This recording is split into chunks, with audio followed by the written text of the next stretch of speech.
productivity and cost. The law of diminishing returns is a crucial concept for everything we're doing about productivity and costs. I know this is straight out of your book, and we did talk about it, but it says as more units of a variable resource are added to a fixed resource, beyond some point, the marginal product obtained as a result of each additional unit will begin to decline. What you can see on this graph, as we did it with the paper chains, was that these workers, 1 and 2, you had an increasing return.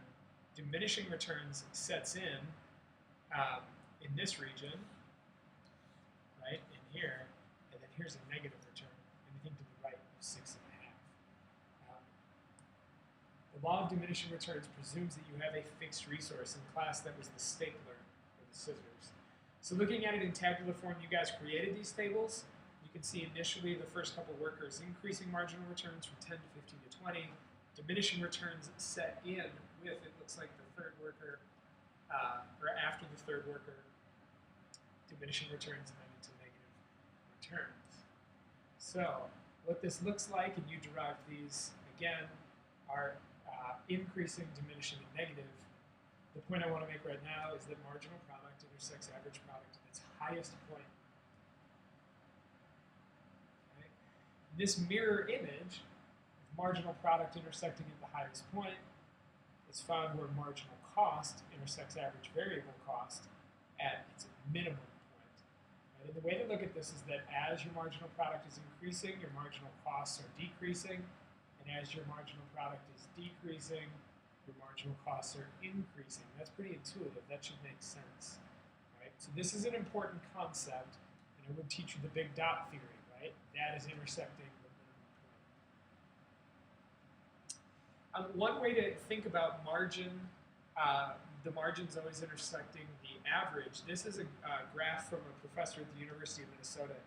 And he gives the example of your marginal semester's GPA and your cumulative GPA, which would be your average over here, right? So the purple bubbles are a current semester. You can imagine if your GPA, we'll start right here, your GPA were a 3.5, and then that semester you get a 3.0, it is going to be pulling your cumulative down, right? Getting a 1.0 pulls your marginal or your average continually. But let's imagine that you were at this point, right, at 2.5, that's your cumulative GPA, and then that semester you were at a 3.5.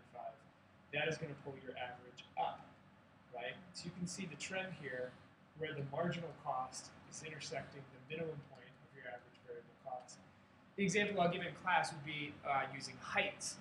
If you were to imagine the average height in the room being, say, 5'10", and then Shaq comes into the right?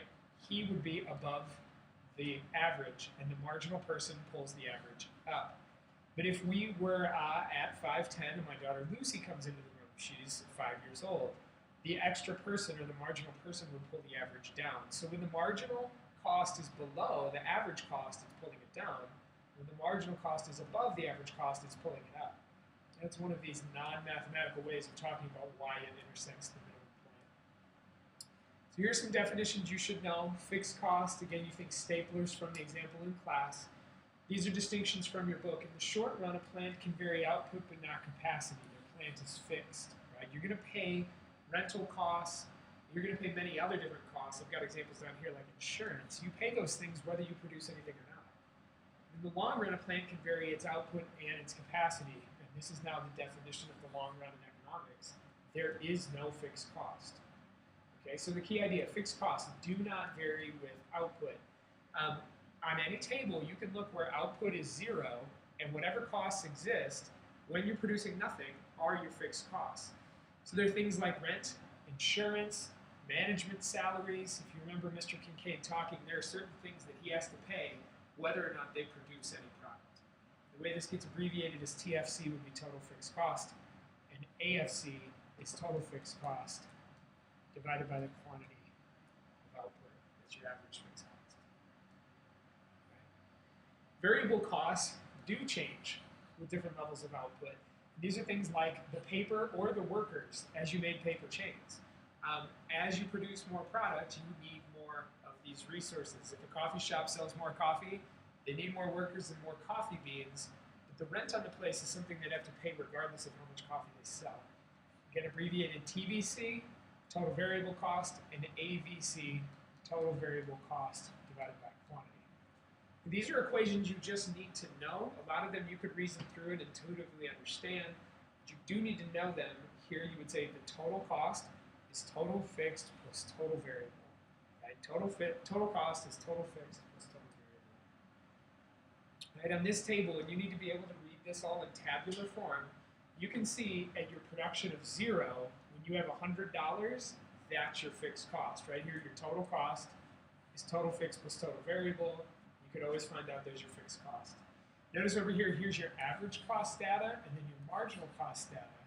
We haven't given this equation yet, but you can see it. Marginal cost, just like marginal product, is going to be the change in the total over the change in quantity. So marginal cost is change in total cost over the change in the quantity of output that you're producing. Okay? Now at each of these points over on the left for the total cost data, you can add columns 2 and 3 together to get column 4.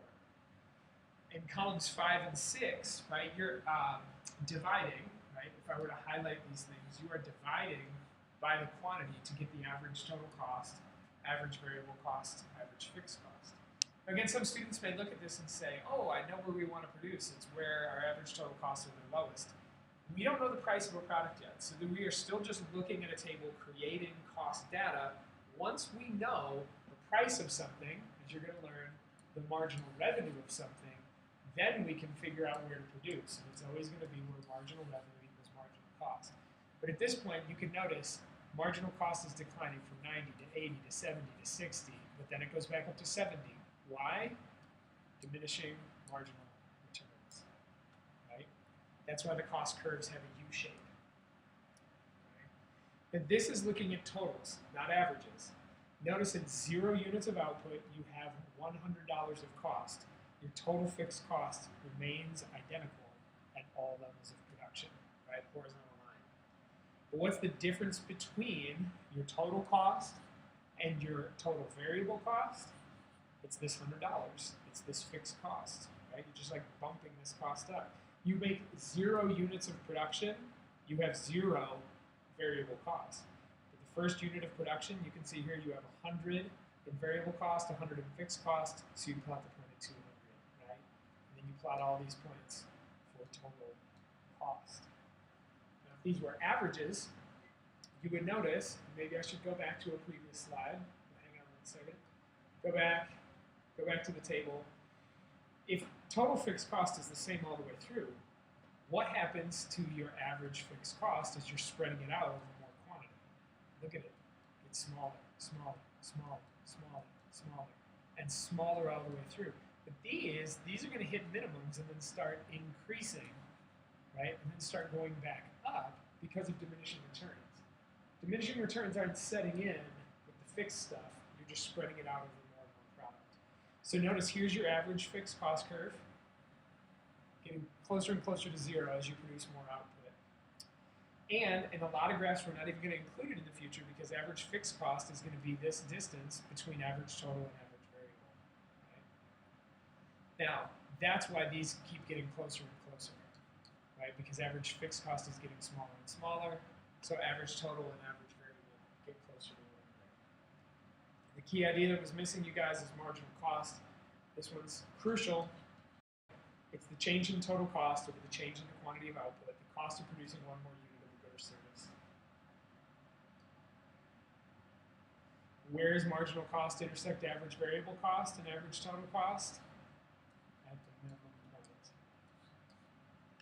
Okay. So we're going to always draw marginal cost intersecting average total cost at its minimum. The distance between these two right here, is your average fixed. And these are our cost curves that we're going to be using throughout the entire month as we build all the different market structures. We're going to go over this problem in class. It's a good one. JC's Pizzeria has a let's just do it in class. Forget it now. Okay. Long run costs. The law of diminishing returns is irrelevant. Do you catch that? It's going to have a U shape, but the law of diminishing returns is irrelevant. And this is because all costs are variable in the long run. So there couldn't be diminishing returns because there's no fixed cost.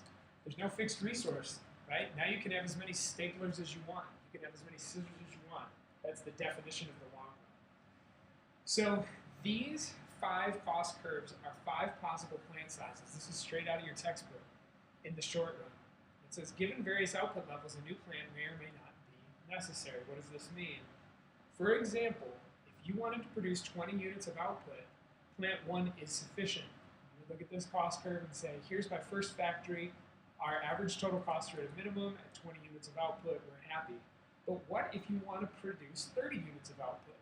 If you only had plant 1, 30 units of output would be a really high cost.